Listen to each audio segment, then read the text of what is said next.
Hello and welcome to Cardiovascular Heart Sounds. There is a lot to talk about here, so let's get started. To begin with, what is the heart sound? Remember, heart sounds are only created by closure or opening. Closure. All of the time. Clear? So anytime that you have these valves that open, they will never create a heart sound. Is that clear? That must be understood for us to then continue. What then happens if a valve then becomes narrowed? Well, we'll take a look at what may then happen if the valve becomes narrowed versus what happens when it becomes expanded. And each one is then going to give us different types of heart sounds. And then eventually we're going to get into the different locations anatomically around our chest in which it's going to then give us clues as to diagnosis of our patient. And that'll be fun. You'll see.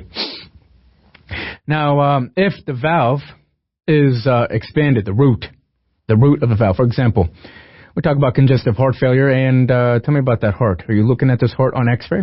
I want you to close your eyes and think of it as such. Okay? So there you have it. There's a chest X-ray, and now you find the apex, which is laterally displaced, and normally it should be at the fifth intercostal space, mid-clavicular, right?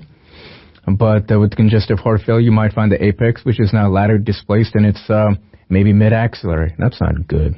That's a bad sign. With that expansion of that heart, is it possible that the valves and the root then become expanded? Of course.